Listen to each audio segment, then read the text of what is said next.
শিক্ষামন্ত্রী, আপনি যাদেরকে ফার্মের মুরগি বলছেন, এই ফার্মের মুরগিরা রাস্তায় এসেছে বলে আজকে শিক্ষামন্ত্রী হয়েছেন। এই ফার্মের মুরগিরা রাস্তায় নেমে এসেছে বলেই শিলং থেকে এসে সংবিধান বিশেষজ্ঞ হয়েছে। এই ফার্মের মুরগিরা রাস্তায় এসেছে বলেই আজকে লন্ডন থেকে এসে বাংলাদেশের প্রধানমন্ত্রিত্ব করছে। আমাদের একজন শিক্ষামন্ত্রী আমরা পেয়েছি, স্ট্যান্ডবাজিতে উস্তাদ এবং টেন্ডারবাজিতে উস্তাদ। ক্যামেরা স্ট্যান্ডবাজি, পিয়ার স্ট্যান্ড। মাননীয় শিক্ষামন্ত্রী সব জায়গায় গিয়ে বলে নকল আর চলবে না। 2026-এর শিক্ষার্থীরা আপনাদেরকে দেখিয়ে দিচ্ছে এই স্ট্যান্ডবাজি আর বাংলাদেশে চলবে না। হাঁটু সমান পানিতে, বুক সমান পানিতে 2026 সালের এইচএসসি পরীক্ষার্থীদের আপনি ডুবিয়ে ডুবিয়ে আপনি পরীক্ষা দিতে বাধ্য করেছেন এবং একটা পরীক্ষার প্রশ্ন আপনি প্রণয়ন করেছেন। আপনি পরীক্ষার প্রশ্নের মধ্যে 2টা সৃজনশীলে আপনি ভুল দিয়ে রেখেছেন। একটা পরীক্ষার্থীর তখন মানসিক অবস্থা কি ধরনের হয় একবার চিন্তা করেন। সে যখন দেখে প্রশ্নপত্রে ভুল, সে যখন নিজে চেষ্টা করে পরীক্ষায় উত্তর মিলানো, পরীক্ষা দিয়ে এসে হয়তো বুঝতে পারে প্রশ্নপত্রে ভুল, সে যখন উত্তর মিলাতে পারে না, তখন পরীক্ষার মধ্যে কি ধরনের মানসিক অবস্থা তৈরি হয় একবার চিন্তা করেন।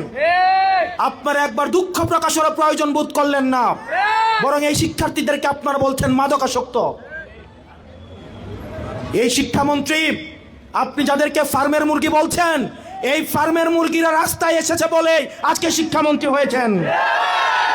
এই ফার্মের মুরগিরা রাস্তায় নেমে এসছে বলেই শিলং থেকে এসে সংবিধান বিশেষজ্ঞ হয়েছে।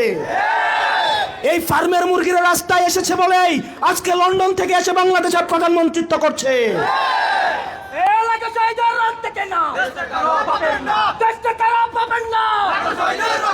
শিক্ষামন্ত্রীকে বলবো, শিক্ষার্থীরা গিনিপিগ নয়,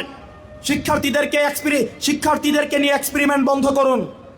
কিছুদিন পর পর একটা জিনিস ইচ্ছা হয়, আপনারা সেটা তাদের উপরে চাপিয়ে দেন, শিক্ষার্থীদের উপরে চাপিয়ে দেন।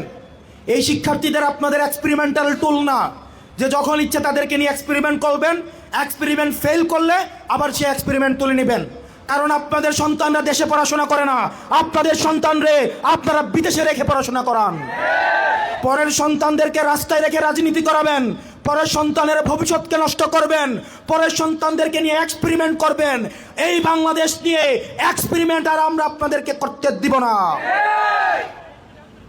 2026 সালের এইচএসসি পরীক্ষার্থীদের প্রতি সংবেদনশীল আচরণ করার অনুরোধ করব। না হয় এই শিক্ষার্থীরা যদি রাস্তায় নেমে দৃঢ় অবস্থান নেয়, আপনার পাটাতন যে শক্ত না, এই অর্ধবেলা আন্দোলনেই সেটা বোঝা গিয়েছে।